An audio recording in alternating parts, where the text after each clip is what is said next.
What if I told you the reason you feel drained isn't because people don't care? It's because you care too much. You care what they think. You care what they say. You care about being understood, accepted, respected. And every time you do, you hand them a piece of your peace. The world taught you that caring deeply makes you human. But the truth is, caring unwisely makes you fragile. The strongest people you'll ever meet aren't cold. They're clear. They've mastered the art of letting things come and go without losing their center. That's what detachment really is, not indifference, but inner balance, and in a time when everyone's emotions are owned by notifications, opinions, and algorithms. The person who can stay still is the person who's already one dot in this video. You'll learn why detachment is not about escaping emotions, but about mastering them, so that nothing and no one can shake the calm inside you. And at the end, I'll reveal one Stoic truth Marcus Aurelius wrote, a single line that can change how you see every pain, every love, and every loss. You've probably heard people say, you just need to let go. But nobody ever tells you how we live in an age of emotional overexposure. Every opinion, every comment, every headline tries to pull something out of you. Your energy, your attention, your peace. It's almost impossible to move through a day without something trying to own your mood. Someone cuts you off in traffic. A friend forgets to reply. A coworker takes credit for your work. And suddenly, you are not living your life anymore. You're reacting to theirs. That's the modern curse. We confuse reaction with participation. We think feeling everything makes us more human, when in reality, it just makes us more controlled. The Stoics understood this long before social media existed. They lived in chaos, war, betrayal, loss, and yet they stayed unshaken. Not because they didn't feel, but because they learned how to feel without drowning. Marcus Aurelius, Seneca, Epictetus. These men weren't hiding from life. They were in it. They faced death, exile, humiliation, and still found a way to stand tall and calm. That calm didn't come from ignorance. It came from detachment. But detachment doesn't mean coldness. It doesn't mean apathy. It means clarity. The ability to see without distortion, to care without obsession, to feel without losing your footing. That's what this video is about. You'll learn why detachment is not emotional distance, but emotional discipline. Why letting go doesn't mean you don't love. It means you love without fear. And why the person who can detach from outcomes is the only one who can truly live with peace. Here's what we'll explore. First, we'll expose the great misunderstanding of detachment, why most people mistake it for coldness. Then we'll uncover the 4 levels of detachment: physical, emotional, mental, and spiritual, and how each brings you closer to true freedom. Next, we'll go through the Stoic training methods used by philosophers and warriors alike, techniques to keep your composure even when life feels uncontrollable. Then we'll bring it home. How to apply detachment in modern life, in your relationships, your work, and your failures. And finally, we'll confront the paradox of detachment, why letting go gives you more control than clinging ever could. By the end, you will understand that detachment isn't the absence of emotion, it's the mastery of it.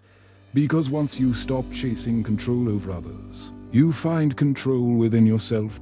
And when that happens, you stop reacting and start commanding. People often mistake calm for coldness. When you don't react, they think you don't care. When you stay silent, they assume you're weak. When you walk away, they call you heartless. But they're wrong. Detachment isn't about not caring. It's about caring correctly. It's not that you feel less. You just stop letting feelings dictate your life. Because the truth is, most people don't manage emotions, they obey them. They follow every impulse, every spark of anger, every wave of excitement, like a ship tossed round by every wind. The Stoic doesn't live like that. He feels the same winds, but his anchor is strong. Marcus Aurelius said, "If you are pained by anything external, it is not the thing itself that disturbs you, but your judgment about it." Read that again. It's not the event, it's your interpretation. That's the heart of detachment. It's not an escape from emotion, it's the mastery of response. Let's be honest, society today glorifies intensity. Everything is dramatic, every opinion is urgent, every disagreement feels like war, and when you try to stay calm in that chaos, you look out of place. But being calm in chaos is not apathy. It's discipline, it's clarity. It's what separates those who crumble from those who lead. Seneca wrote, "We suffer more often in imagination than in reality." He wasn't telling you to feel less. He was reminding you to observe more. Because when you can step back, even for 3 seconds, you break the spell of reaction. You turn chaos into clarity. That's what detachment really means. The power to pause, to witness your emotion before it becomes your identity. Imagine this. Someone insults you. Your ego rises, ready to defend, to argue, to fight. But then you catch it. That tiny spark. You breathe, you watch the emotion without acting on it. And in that single breath, you've won a battle most people never even know exists. That's the power of self-command. That's detachment. It's not weakness, it's sovereignty. You still feel everything, but you choose what deserves your reaction. You decide when to speak, when to stay silent, when to let go. Because every reaction costs energy, and the wise man doesn't spend energy where it brings no return. The Stoics called this inner economy. Your peace is your currency. Spend it only where it buys meaning. Detachment is not isolation. It's intelligent involvement. You still show up. You still care. But you no longer collapse. You participate in life. But you don't drown in it. That's the difference between living consciously and just being carried away by everything around you. The detached person isn't empty. They're free. Free from unnecessary drama. Free from manipulation. Free from the need to control others or prove themselves. And when you're free from that, you don't become distant. You become peaceful. You become magnetic. Because calm is rare, and rarity draws people in. Here's something most people never realize. Detachment isn't built in quiet rooms. It's built in the middle of noise. It's built in traffic, in arguments, in disappointment. It's when you're triggered, but choose not to react. That's where you grow. Not in theory, but in those small, invisible victories that nobody claps for, except your own mind. And over time, that practice builds a kind of quiet confidence. You stop chasing explanations. You stop needing closure from everyone, because your peace no longer depends on their approval. That's why detached people move differently. They don't rush, they don't beg, they don't panic when things don't go as planned. They trust that what's meant for them will stay, and what's not will fall away, without needing to force it. That's the essence of Stoic balance. Not to control the tide, but to serve it. So the next time someone says, "You've changed," you're too quiet now. Smile. Because what they're really saying is, you're no longer easy to control. And that's when you'll know you've begun to master detachment.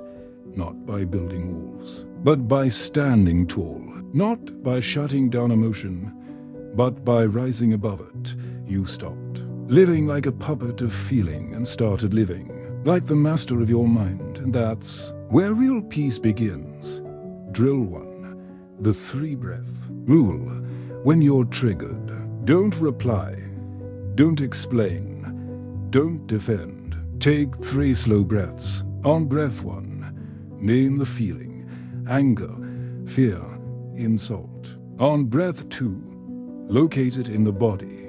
Tight chest, hot face, shallow breath. On breath 3, ask, what response protects my peace? Only then choose action or silence. Detachment begins in this pause. Drill 2. The meaning swap. Write the event in one line. Boss criticized my work. Beneath it, write 2 perceptions. I'm not valued. B. This is data to improve. Read B aloud. Your nervous system learns the new path you choose. Drill 3. The boundary sentence. Keep one sentence ready for emotional ambushes. I'm not available for this tone. Let's continue later. I'll respond when I've reviewed the facts. I disagree. And I'm okay with that. Boundaries are detachment spoken out loud. Drill 4. The 24-hour rule. For big decisions or heated messages, wait 24 hours. If it still matters, respond with clarity, not adrenaline. If it doesn't, you just bought back a day of peace. Drill 5. The exposure rehearsal. Once a day, choose a tiny discomfort. Sit in silence for 5 minutes. Leave a message on read. Walk without music. Tell your mind, we're safe without constant stimulation. Peace expands where reactivity shrinks. That's how calm stops being a mood and becomes your method. Detachment isn't something you learn overnight. It's not a single choice. It's a system of evolution. You grow through layers of awareness, each one peeling away another illusion of control. The Stoics never spoke of levels, but their writings reveal a pattern, a structure the mind naturally follows. When it begins to free itself, there are 4 levels: physical, emotional, mental, spiritual. Each one makes you lighter. Each one removes a chain you didn't know you were wearing. Let's begin. Level 1. Physical detachment. It starts with the tangible, the things you own, or rather, the things that own you. Modern life convinces us that comfort equals happiness, so we chase it endlessly. More clothes, better gadgets, faster upgrades. But every possession you can't imagine losing is already your master. Seneca warned, it is not the man who has too little, but the man who craves more. That is poor. Physical detachment doesn't mean rejecting comfort. It means not depending on it. When you train your body to live with less, you train your mind to feel less. Sleep on the floor once a month. Eat simple food for a week. Turn off the noise of luxury long enough to see what remains. You'll discover something powerful.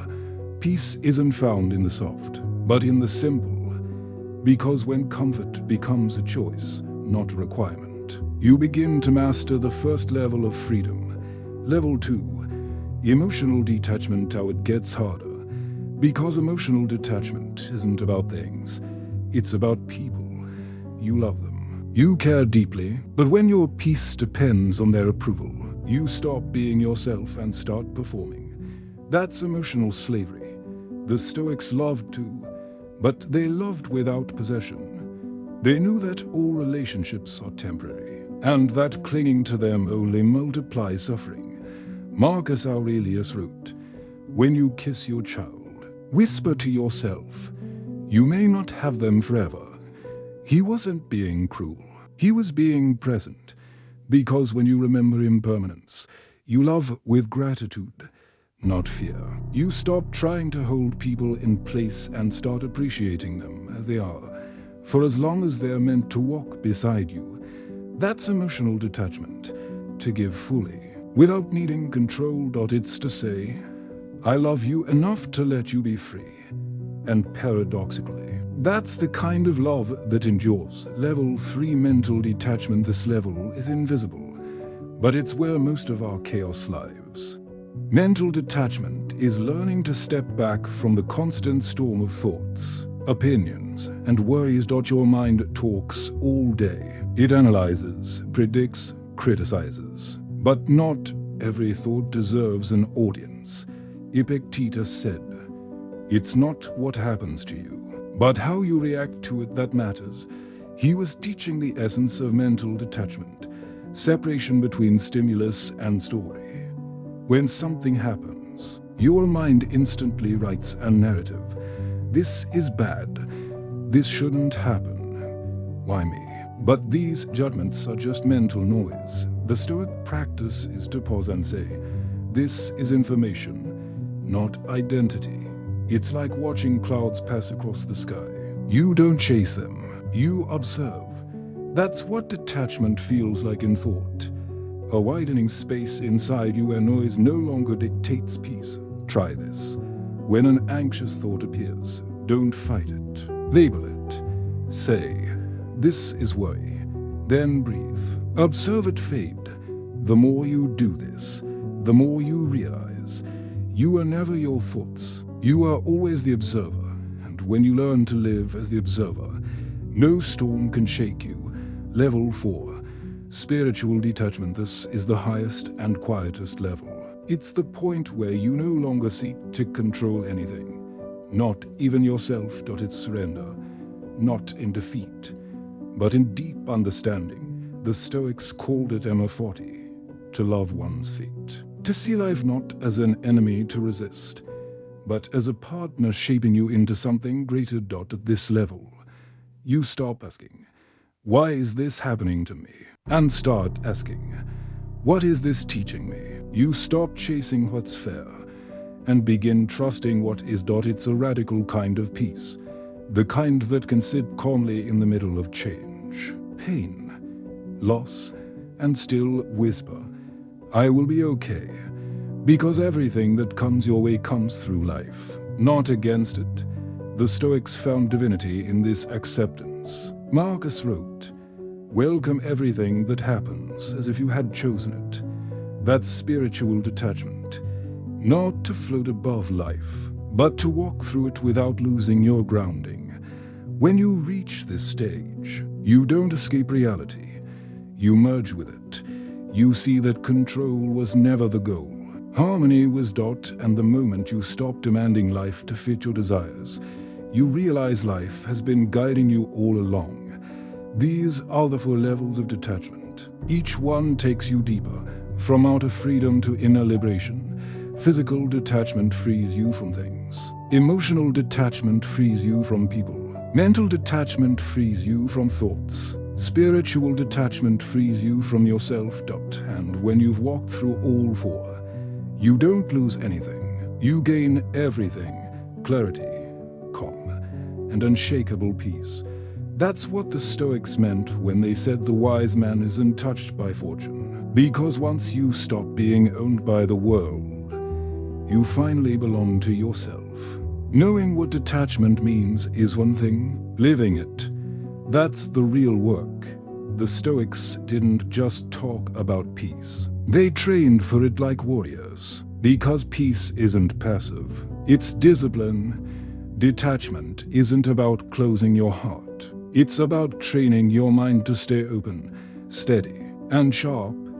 Even when the world shakes round you, there are 4 practices the Stoics used to build this strength, each one designed to train a different part of your inner system. Let's walk through them. 1. Observation before reaction. Everything begins here.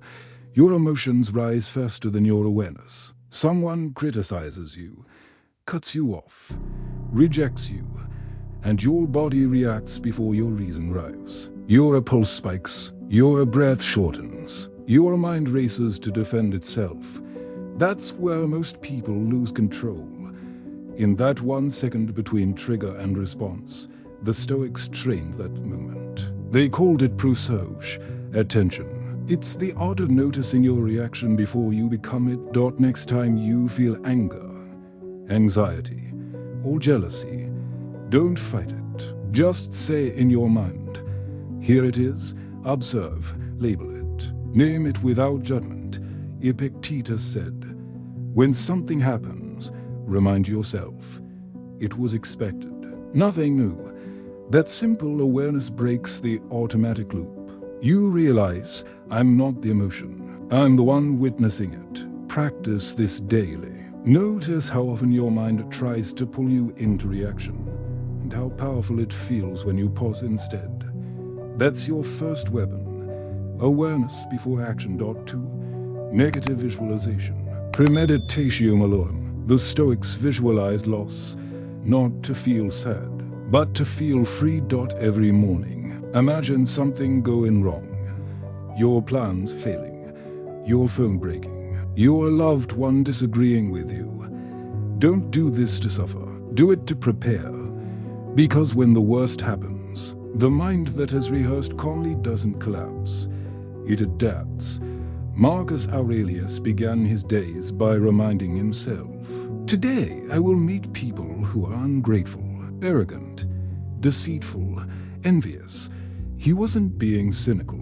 He was building immunity. Try it tomorrow morning. Say to yourself, "Today, something will test my patience. I'll stay calm." And when it happens, you'll smile, because you saw it coming. That's detachment through readiness. You don't wait for a peace to find you. You bring it with you. 3. Voluntary discomfort. Most people chase comfort like it's salvation, but the Stoics treated it as a trap. Seneca practiced sleeping on the ground, eating plain bread, wearing rough clothes, just to remind himself, "Is this what I fear?" Because once you've proven you can live without luxury, you stop being ruled by a dot in the modern world. You can apply this in simple ways. Skip the elevator and take the stairs. Leave your phone off for the first hour of the day. End your shower with 30 seconds of cold water. These small discomforts build massive strength. They teach your nervous system that discomfort isn't danger. It's training, and when life throws real challenges your way, you don't panic. You've been here before. You've built the muscle. Discomfort isn't punishment. It's preparation. The Stoic who seeks mild struggle daily meets great struggle calmly. 4. The view from above. This is one of the most beautiful and humbling Stoic practices. Imagine you could rise above your life, see your home, your city, your country, your planet, all shrinking beneath you. You see billions of people, each thinking their problems are the center of the universe. You see time moving, generations before you, generations after. And then you realize your stress, your argument, your fear, it's a grain of dust in an endless sky. Marcus Aurelius wrote about this often. Look down from above and see how small the things are which disturb you. That's not nihilism. It's liberation. The view from above doesn't make you careless. It makes you clear. It replaces self-importance with perspective. Next time you're overwhelmed, step outside. Look up and imagine floating above it all. See yourself not as the victim in the story, but as the observer of a much greater picture. It's almost impossible to stay angry when you see how small anger really is. Bonus practice. The evening reflection at night. The Stoics reviewed their day, not to judge themselves, but to learn. Seneca wrote, "When the day is over, I examine my conscience." He asked, "What did I do well? What did I fail to control? What can I improve tomorrow?" You can do this in 2 minutes before sleep. Write down 3 questions. What triggered me today? Did I react or respond? What would the Stoic version of me do next time? This is how theory becomes transformation. Because wisdom without repetition fades. Reflection burns it into habit. 5.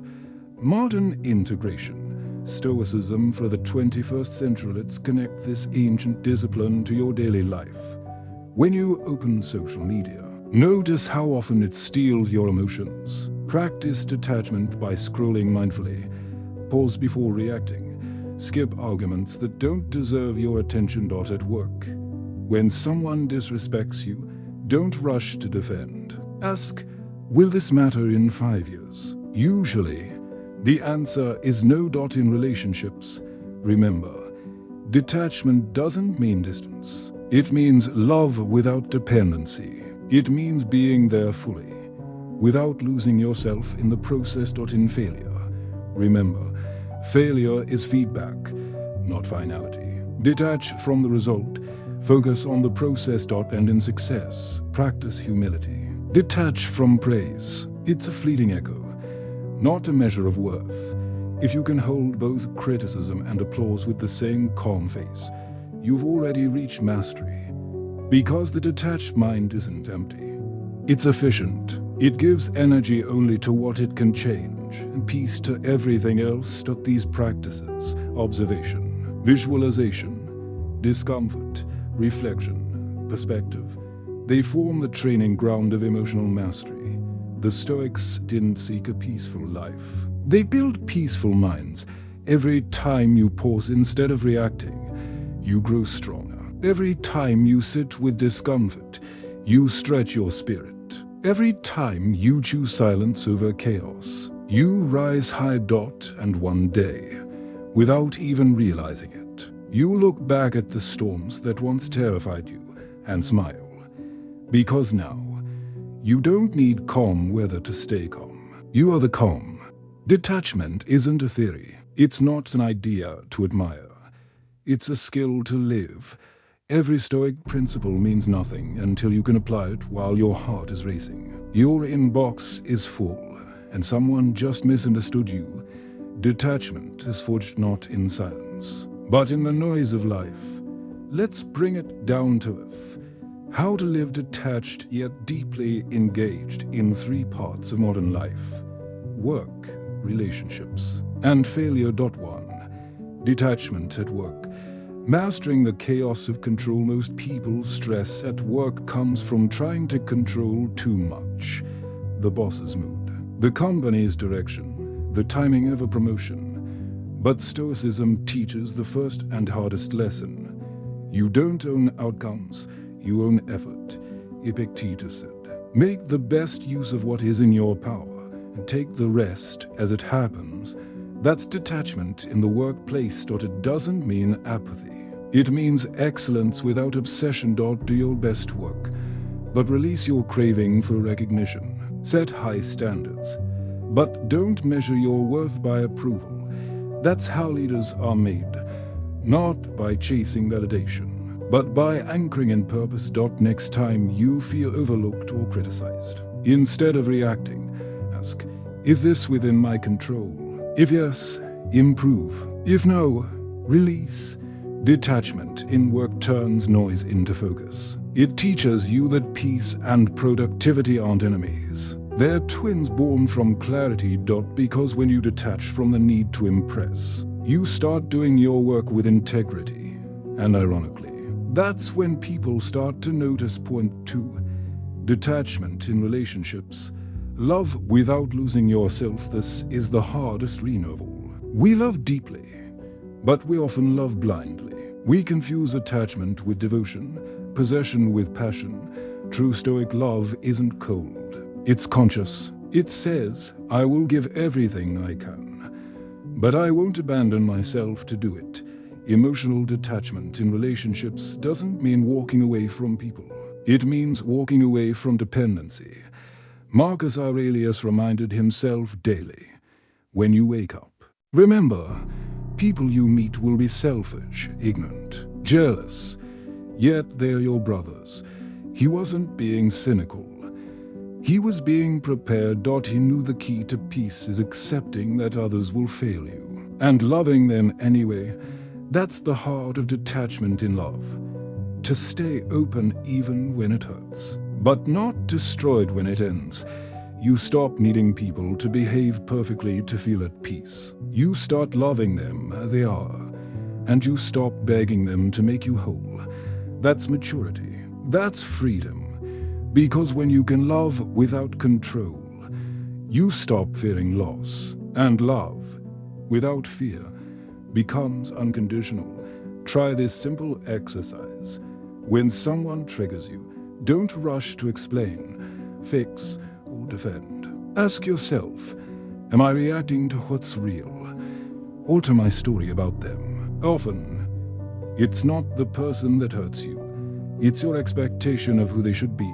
The Stoic detaches not from people, but from illusions. That's why their love lasts longer.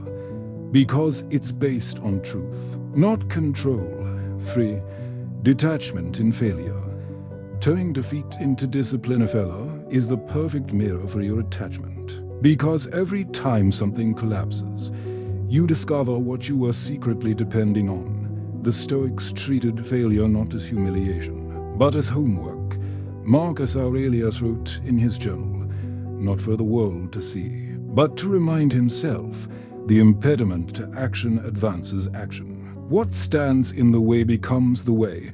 Failure, to the Stoic, is feedback. It's not rejection, it's redirection. Detachment doesn't mean pretending it doesn't hurt. It means you feel the sting, but you don't let it define you. You observe the emotion, extract the lesson, and move forward. That's Stoic resilience, not robotic numbness, but emotional intelligence in motion. When you detach from the result and focus on the process, you turn pain into data and loss into training. Here's a practical way to do it. After a setback, write down 3 lines. What happened? What I can control next time? What I must accept as beyond me? That's how detachment becomes direction. Because every failure is an invitation to rebuild without bitterness. And once you've failed gracefully, you lose the fear of failure itself. That's when you become truly unstoppable. 4. Detachment in success. Staying grounded when you win success is more dangerous than failure, because failure humbles you. Success tempts your ego to rule you. The Stoics saw victory not as an achievement, but as a test of balance. Seneca warned, prosperity unbruised cannot withstand misfortune, which means if you can't stay humble in success, you won't stay calm in loss. Detachment from success doesn't mean rejecting joy. It means remembering that applause is temporary.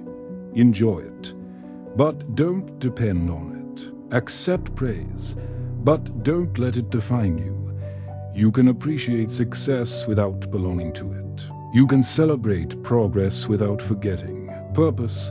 That's how the Stoic stays grounded, by remembering that every mountain peak is just another place to stand before the next climb. So whether the world criticizes you or celebrates you, your center remains the same, unshaken, unmoved, whole.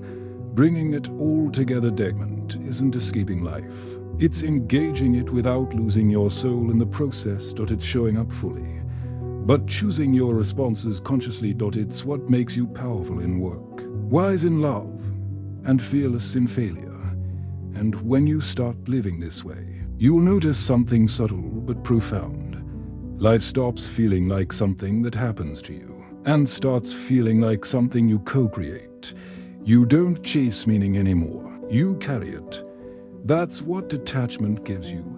Not emptiness, but equilibrium. Not distance, but depth. Not coldness, but clarity. The more you practice it, the lighter you become. And the lighter you become, the freer you feel, no matter where life throws you next. Here's the paradox. The more you let go, the more you gain. The less you need, the more you can give. The fewer outcomes you chase, the more outcomes come to you. People hear detachment and think of emptiness. But detachment doesn't empty your life. It empties your clinging. And when clinging leaves, space appears. Space for clarity, space for courage, space for love that isn't afraid to lose. Think about control. When you try to control everything, you shrink. Your field of vision narrows to fear and prediction. You micromanage conversations, outcomes, even other people's emotions. But when you detach, your field expands. You stop playing defense against what might happen and start playing offense with what you can do. Think about attention. Attachment is expensive. It drains attention. Detachment is efficient. It concentrates attention. The detached person doesn't react less because they're numb. They react less because they're precise. Every no they give protects a bigger yes. Think about love. Attachment says, be who I need. Detachment says, be who you are. Attachment squeezes. Detachment breathes. Attachment is afraid to lose. Detachment is brave enough to love anyway. That's why Stoic love feels deeper, not colder. Because it's not bargaining. It's offering 3 mirrors that reveal your attachment. Silence. If silence makes you anxious, you're attached to stimulation. Practice. Drive without music for 10 minutes. Let your thoughts settle. Notice the first impulse that wants to drown them. Disagreement. If disagreement feels like danger, you're attached to approval. Practice. Say one calm sentence that states your stance without apology. Then start talking. Notice you're still safe. Waiting. If waiting feels like suffering, you're attached to control. Practice. Pick one cue coffee line, traffic, and breathe 3 slow cycles, telling yourself, this is training, not punishment. The paradox of speed. When you detach from urgency, you move better. Rushing creates errors. Presence creates accuracy. You don't slow down to be lazy. You slow down to be exact. And exactness, over time, is faster than frenzy. The paradox of strength. Fragile things demand protection. Strong things don't. The more you detach from outcomes, the less you need protection. Because your self-worth isn't parked in what happens. You become anti-fragile. Shocks don't shatter you. They shape you. The paradox of focus. Clinging scatters you across 10 battles. Detachment brings you home to one. Self-command. From that center, you choose your battles like a strategist, not a slave to triggers. Try this detachment ordered 5 minutes tonight. List 3 things that consumed your energy today. Mark each as controllable, uncontrollable, for the controllable. Write one next action you'll take tomorrow. For the uncontrollable, write one sentence of release, e.g. I choose to let this unfold without me. Do this for 7 nights. Watch your mind stop chasing ghosts. A story to keep. A seasoned sailor doesn't argue with the wind. He trims the sails. Attachment argues. Detachment adjusts. One is noise, the other is navigation. And here's the quietest paradox of all. When you detach, you don't lose intensity. You purify it. Your work gets cleaner. Your love gets kinder. Your presence gets heavier in the best way. People feel safe around you because you're not trying to extract anything from them. So if you want more depth, more calm, more power, learn to want less. If you want to hold life longer, learn to hold it lighter. That's detachment's final revelation. You don't escape life to find peace. You meet life exactly as it is, and peace finds you. Take a moment, breathe. You've walked far. Through noise, through chaos, through the storm of your own thoughts. Now you stand in stillness. Let's look back, not just at the words, but at the shifts that happened inside you while listening. You began this journey believing detachment meant distance, but you've learned it's actually depth. You discovered that peace doesn't come from escaping emotion, but from mastering how you meet it. You've seen that control is an illusion, and that freedom begins the moment you stop trying to own what was never yours. You've seen 4 levels of liberation. Physical detachment, realizing that what you own shouldn't own you. Emotional detachment, loving without losing yourself. Mental detachment, watching thoughts without becoming them. Spiritual detachment, trusting life instead of demanding from it. And you've practiced the art of the pause, the 3-breath rule, the morning visualization, the cold shower, the nightly reflection. Tiny moments that, together, rebuild an unshakable mind. You've seen that detachment isn't a wall, it's a window. Through it, you finally see the world as it is, imperfect, impermanent, but incredibly alive. You've also seen the paradox. The more you let go, the more you gain. The less you chase, the more peace stays. The lighter you hold life, the longer it stays with you. And maybe, for the first time, you're beginning to sense what the Stoics meant when they said, freedom is found inside the mind that no longer fears its own storms. Detachment isn't the end of feeling. It's the beginning of wisdom. It's the moment you stop being a passenger of emotion and become the pilot of awareness. It's when you stop asking, Why me? And start whispering, try me. Marcus Aurelius called this state the fortress within, a place no insult, loss, or praise can shake, because it's built on principles, not circumstances. And that's the point of everything you've heard today. Not to become colder, but to become calmer. Not to run from life, but to meet it with open eyes and steady hands. If you remember only one thing, remember this. You don't find peace by controlling life. You find peace by mastering your response to it. That's what detachment gives you. Not escape, but equilibrium. Not silence, but serenity. Not indifference, but insight. So, the next time the world tests you, when the deal falls through, when the text never comes, when life breaks the plan you thought was certain, pause. Feel the breath rise, watch the emotion appear, and remind yourself, this too is part of the training, because that's what the Stoics knew. Every difficulty is a drill for the soul, and every calm reaction is a victory and seen. So keep practicing, keep watching, keep breathing.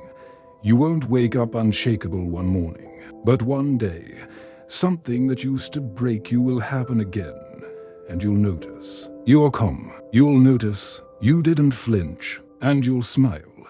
That's when you'll realize you've become the storm's equal, not by fighting it, by becoming still inside it. That's detachment. That's strength. That's peace. If this message found you today, don't rush to the next video. Sit with it. Let the silence after this sentence teach you something the words couldn't. Detachment isn't learned by watching once. It's built by returning again and again to the calm you felt while listening. So if this episode spoke to you, share it with someone who's still fighting storms they don't understand. Maybe this is the reminder they need. That peace isn't out there. It's built in here. And if you want to keep walking this path, to keep learning how to stay centered when life spins, subscribe to StoicCraft each week. We explore how ancient Stoic wisdom meets the chaos of modern life, not as philosophy in a book, but as armor for the mind.